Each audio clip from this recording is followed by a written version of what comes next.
There you go. Good afternoon, Brandon. It's Jackson. Yes. I'm Cheryl Span. Thanks for coming by. Nice to meet you, Ms. Span. So, what are you here for today? You made an appointment to discuss some life choices. Do you want to elaborate on that for me? Tell me a little bit more about.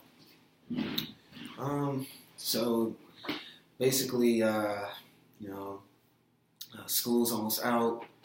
Like, really excited about moving forward and going to college. But I think the reason that I'm here is because my mom freaked out after she found some stuff under my bed, and I think the week before I came home really late, missed curfew, and to be honest, I wasn't the most sober person when I came in.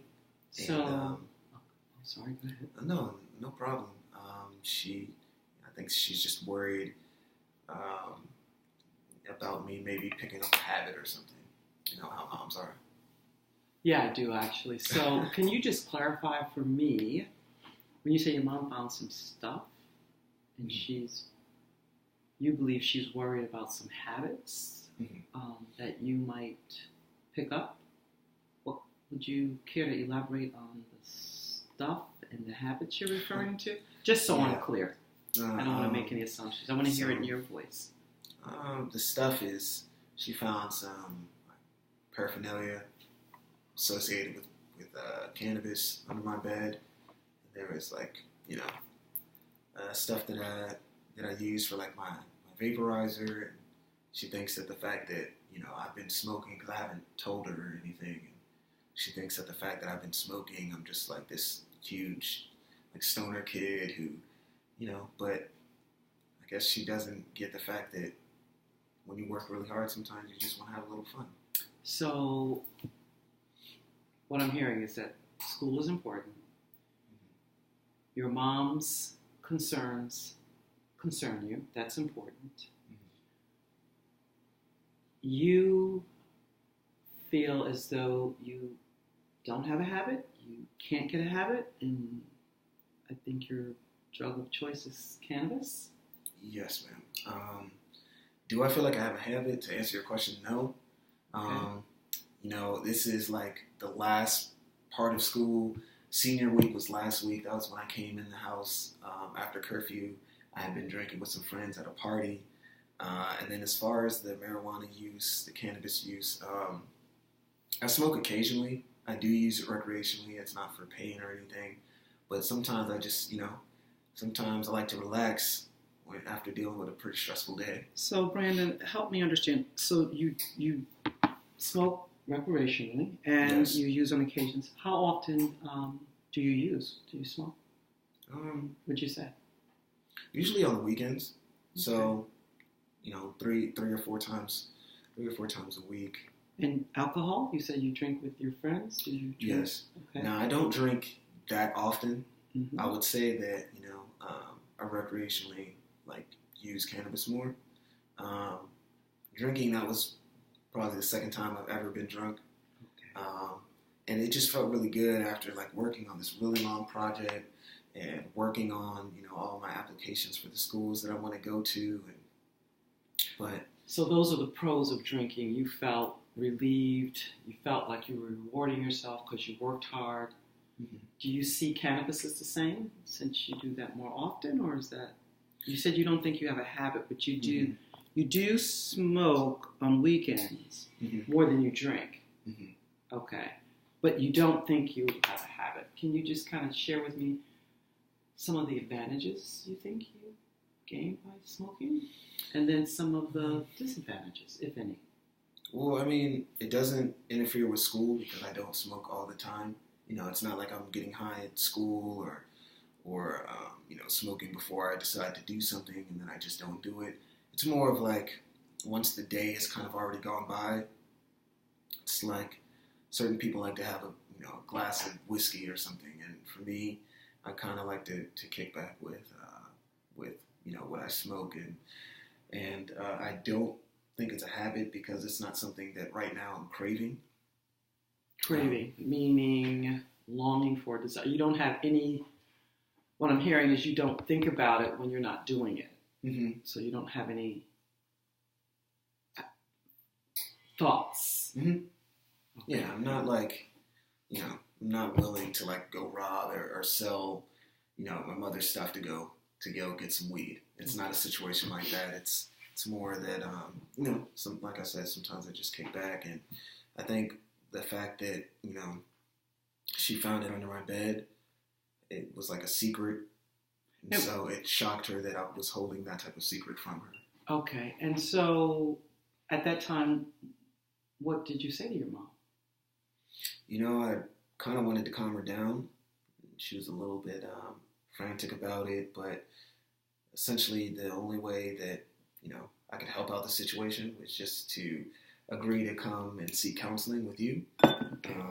So that really matters. While we're here now. But like, it's like, it's just been really stressful at the house now that I'm getting older, and like. So, okay, work with me for a minute here. So let's talk about, so what are some of the disadvantages that you think can incur, health-wise or otherwise, smoking? Mm-hmm. On weekends, 3 to 4 times? Mm-hmm. Well, smoking in general, is, not the healthiest way of ingesting anything. So there's a disadvantage there, and the fact that it's not, legal federally. I mean, it's recreationally legal where we are in DC, but it's not to say that it's legal everywhere, and so you can still get in trouble for it. For me, I feel like I'm pretty cool about it. I don't do too much. I'm not extra or anything, and so I don't see myself getting in trouble for it. But my mom comes from a different era, and her idea of weed is a lot different than mine.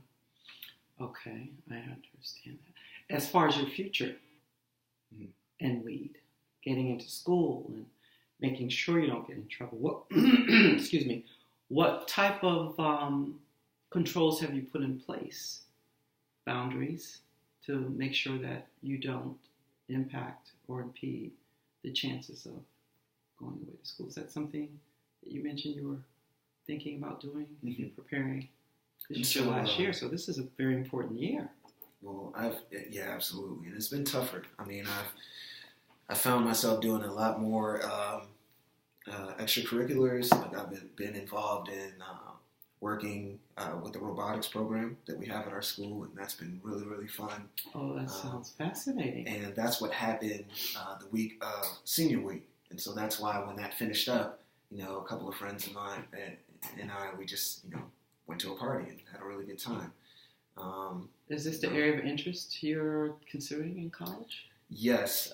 Right now, I know that my GPA is a 4.2, I believe.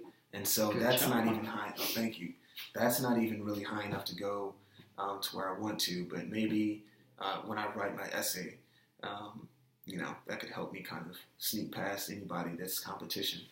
But I'm really interested in going to MIT. So I know that I would be leaving,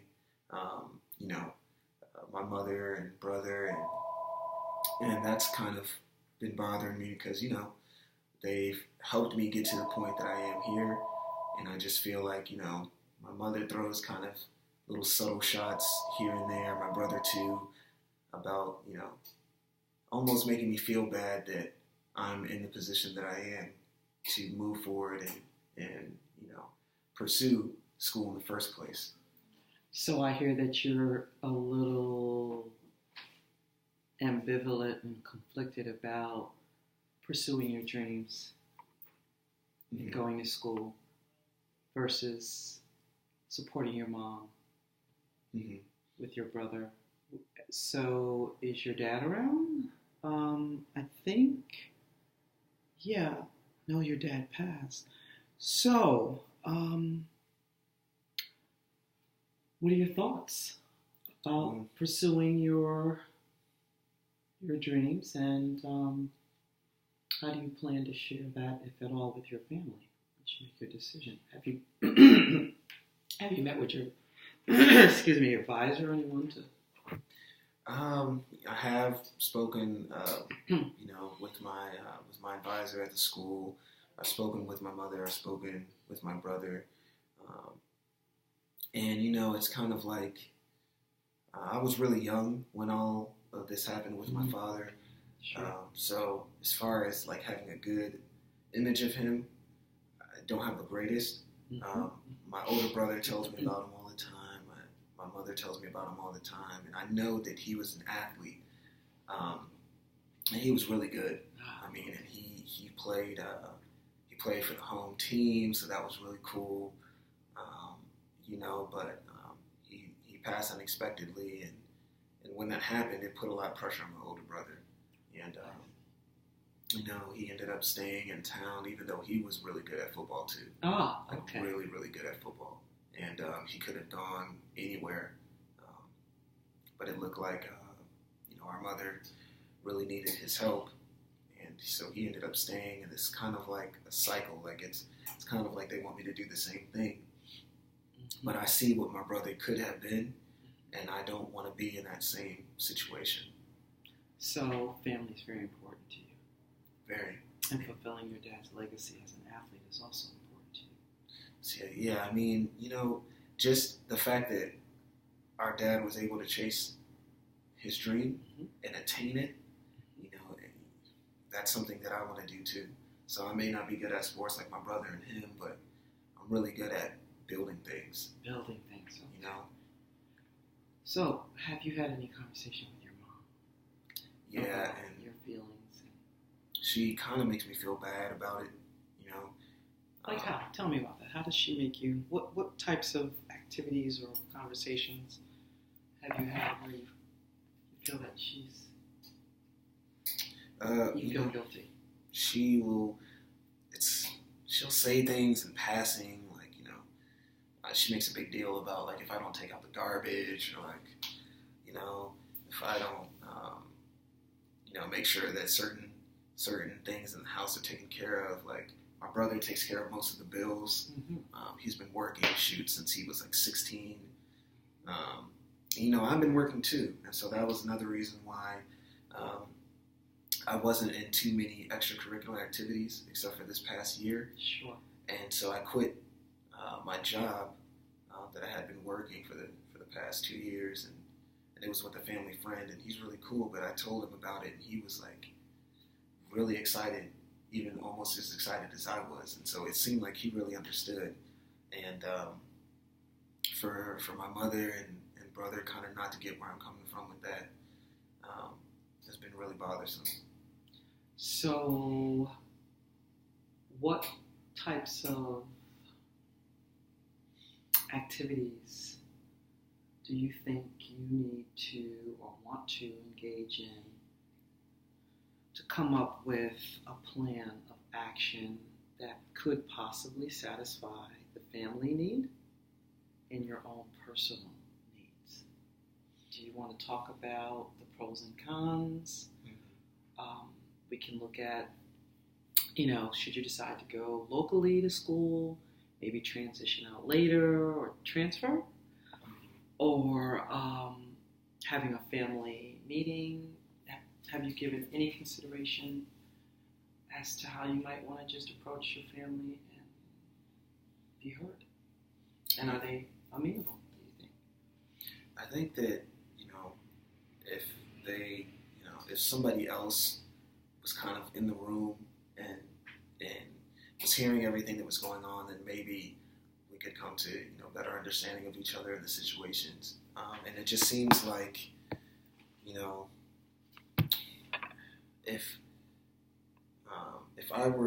if they were to understand, how much money I have the opportunity to bring in, maybe that would change their minds, because it's almost like I would be making athlete money as well.